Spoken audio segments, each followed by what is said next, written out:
നമസ്കാരം, എല്ലാവർക്കും പ്രകൃതി ആയുർവേദത്തിലേക്ക് സ്വാഗതം. ഞാൻ ഡോക്ടർ നീതു മാത്യൂസ്. പുരുഷന്മാരിൽ ഏറ്റവും കൂടുതലായിട്ട് കാണപ്പെടുന്നതും സ്വന്തം പ്രതിച്ഛായയിലും ലൈംഗിക ജീവിതത്തിലും അതിന്റെ സ്വാധീനം ഉണ്ടാവുകയും ആകപ്പാടെ മനോവിഷമം ഉണ്ടാക്കുകയും ചെയ്യുന്ന ഒന്നാണ് ഉദ്ധാരണ പ്രശ്നം.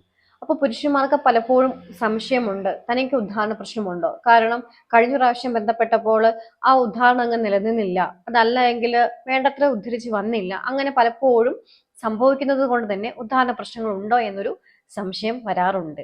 അപ്പോൾ എന്താണ് ശരിക്കും ഉദ്ധാരണ പ്രശ്നം? അതിനെ നമുക്ക് എങ്ങനെ മനസ്സിലാക്കാം? എന്തൊക്കെ കാരണങ്ങൾ കൊണ്ടാണ് ഇത്തരത്തിൽ ഉദ്ധാരണ പ്രശ്നങ്ങൾ ഉണ്ടാവുന്നത്? അതിനെ നമുക്ക് എങ്ങനെ പരിഹരിക്കാം എന്നതിനെ കുറിച്ചൊക്കെയാണ് ഇന്നത്തെ നമ്മുടെ വീഡിയോ. അപ്പോൾ ആദ്യമായിട്ടാണ് നമ്മുടെ ഈ ചാനൽ കാണുന്നതെങ്കിൽ വീഡിയോ ഒന്ന് ലൈക്ക് ചെയ്യുക, അതോടൊപ്പം തന്നെ ചാനൽ ഒന്ന് സബ്സ്ക്രൈബ് ചെയ്ത് സപ്പോർട്ട് ചെയ്യുക. ഉദ്ധാരണക്കുറവിനെ നമുക്ക് ബലഹീനത എന്നും വിശേഷിപ്പിക്കാവുന്നതാണ്. ഇത് പല രീതിയിൽ അല്ലെങ്കിൽ പല ടൈപ്പ് ഉണ്ടെന്ന് നമുക്ക് പറയാം.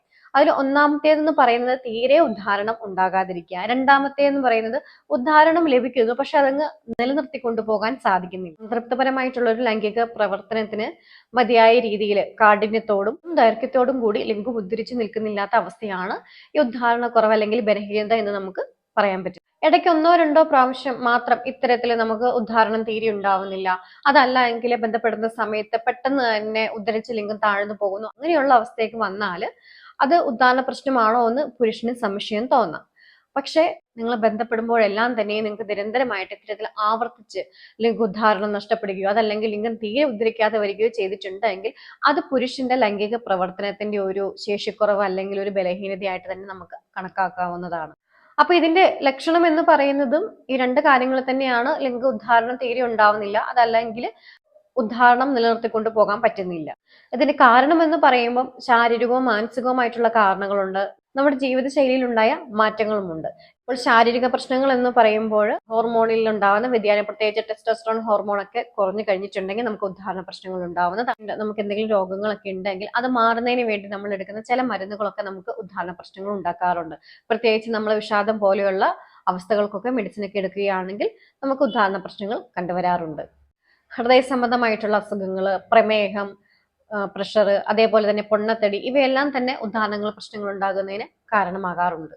നാഡീ സംബന്ധമായിട്ടുള്ള രോഗങ്ങൾ, വൃക്ക രോഗം തുടങ്ങിയ ശാരീരികമായിട്ടുള്ള ഒരുപാട് കാരണങ്ങൾ ബലഹീനതയിലേക്ക് പുരുഷന്മാരെ കൊണ്ടെത്തിക്കാറുണ്ട്. മാനസികമായിട്ടുള്ള കാരണം എന്ന് പറയുമ്പോൾ നമുക്ക് ചെറുതായിട്ടുണ്ടാകുന്ന മാനസിക സമ്മർദ്ദം മുതൽ മാനസിക വൈകല്യങ്ങൾ വരെ ഉദ്ധാരണ പ്രശ്നത്തിൽ കൊണ്ടെത്തിക്കാറുണ്ട്. ജീവിതശൈലി നമ്മുടെ ലൈംഗിക ജീവിതത്തെ ബാധിക്കാറുണ്ട്. നമ്മൾ കഴിക്കുന്ന ആഹാരങ്ങൾ കൃത്യമായ അളവില് കൃത്യമായ സമയത്ത് അങ്ങനെയൊന്നുമല്ല നമ്മൾ കഴിക്കുന്നെങ്കിൽ അതൊക്കെ നമ്മുടെ ആരോഗ്യത്തെ ബാധിക്കുന്നതാണ്. അതുപോലെ തന്നെ പുകവലി, മദ്യപാനം, അങ്ങനെ ലഹരി പദാർത്ഥങ്ങളുടെ ഒക്കെ ഉപയോഗം ഉണ്ടെങ്കിൽ അത് നമുക്ക് ഉദ്ധാരണ പ്രശ്നം ഉണ്ടാക്കുന്നത് തന്നെയാണ്. ഉദ്ധാരണക്കുറവിന്റെ അല്ലെങ്കിൽ ബലഹീനതയുടെ ചികിത്സ എങ്ങനെയാണെന്ന് നമുക്ക് നോക്കാം. നമ്മൾ ഈ കാരണങ്ങളൊക്കെ പറഞ്ഞല്ലോ, അതായത് ശാരീരികവും മാനസികവുമായിട്ടുള്ള കാരണങ്ങളൊക്കെ ഉണ്ടെന്ന് പറഞ്ഞല്ലോ.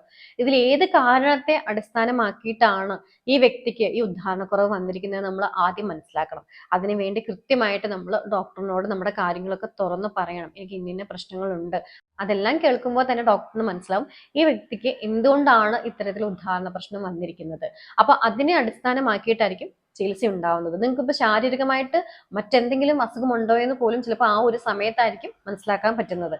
അത്തരത്തിൽ നിങ്ങൾക്ക് എന്തെങ്കിലും ആരോഗ്യക്കുറവുണ്ട് അല്ലെങ്കിൽ ശാരീരികമായിട്ടുള്ള എന്തെങ്കിലും ആരോഗ്യ പ്രശ്നം ഉണ്ടെങ്കിൽ തീർച്ചയായിട്ടും അതിനെ ചികിത്സിക്കുന്നതിലൂടെ തന്നെ നമുക്ക് ഉദ്ധാരണ പ്രശ്നത്തിന് മാറ്റം ഉണ്ടാവുന്നതാണ്. അതേപോലെ തന്നെ നിങ്ങൾക്ക് മാനസികമായിട്ട് എന്തെങ്കിലുമൊക്കെ ഒരു ബുദ്ധിമുട്ടാണ് എങ്കിൽ ചിലപ്പോഴൊക്കെ അത് നമുക്ക് ചികിത്സിക്കേണ്ടതായിട്ട് വരും. അതിനെല്ലായ്പ്പോഴും നമുക്ക് ഉള്ളിലോട്ട് മരുന്ന് കഴിക്കേണ്ട ആവശ്യമൊന്നും വരത്തില്ല. ഒരുപക്ഷെ നമുക്കൊരു കൗൺസിലിങ്, അതിനുള്ള ഒരു സൈക്കോ തെറാപ്പിയിലൂടെ തന്നെ പൂർണ്ണമായിട്ടും ഇത്തരത്തിലുള്ള മാനസിക പ്രശ്നങ്ങൾ കൊണ്ടുണ്ടാവുന്ന ലൈംഗിക പ്രശ്നങ്ങളെ പരിഹരിക്കാൻ കഴിയുന്നതാണ്. ഉദ്ധാരണ പ്രശ്നങ്ങൾ, അതായത് ശേഷിക്കുറവ്, ബലക്കുറവ്, ഇങ്ങനെയുള്ള പ്രശ്നങ്ങളെല്ലാം പരിഹരിക്കുന്നതിന് വേണ്ടി നമ്മൾ പ്രകൃതി ആയുർവേദത്തിൽ നൽകുന്നത് വാജി ഓയിലാണ്. വാജി ഓയിലിന്റെ ഉപയോഗം കൊണ്ട് തന്നെ നമുക്ക് 3 ആഴ്ച കൊണ്ട് നമുക്ക് ഈ ഉദ്ധാരണ പ്രശ്നം നല്ല രീതിയിൽ പരിഹരിക്കാൻ കഴിയുന്നതാണ്. അതോടൊപ്പം തന്നെ നിങ്ങളുടെ ജീവിതശൈലിയിൽ നിങ്ങൾ വരുത്തേണ്ട മാറ്റങ്ങൾ എന്തൊക്കെയാണെന്നൊക്കെ കൃത്യമായിട്ടും പറഞ്ഞു നൽകുന്നതാണ്. ഇനി ഈ ഉദ്ധാരണ പ്രശ്നങ്ങളൊക്കെ വരാതിരിക്കാൻ വേണ്ടി നമുക്ക് എന്ത് പ്രതിരോധ മാർഗമാണ് സ്വീകരിക്കാൻ പറ്റുന്നത് നോക്കാം. അതിൽ ഏറ്റവും പ്രധാനപ്പെട്ടത് നമ്മുടെ ജീവിതശൈലി തന്നെയാണ്. ജീവിതശൈലിയിൽ മാറ്റം വരുത്തുക, നമ്മുടെ ശാരീരിക ബലത്തിന്റെ അടിസ്ഥാനത്തിൽ വ്യായാമം ശീലിച്ചു പോരുക. അപ്പൊ നമ്മുടെ ഇന്നത്തെ ഈ വീഡിയോ നിങ്ങൾക്ക് ഉപകാരപ്രദമായെങ്കിൽ വീഡിയോ ഒന്ന് ലൈക്ക് ചെയ്യുക, മറ്റുള്ളവരോടൊന്ന് ഷെയർ ചെയ്യുക, അതോടൊപ്പം തന്നെ ചാനൽ ഒന്ന് സബ്സ്ക്രൈബ് ചെയ്ത് സപ്പോർട്ട് ചെയ്യുക. ആരോഗ്യപ്രദമായ മറ്റൊരു വീഡിയോയുമായി നമുക്ക് വീണ്ടും കാണാം. അതുവരേക്കും എല്ലാവർക്കും നന്ദി.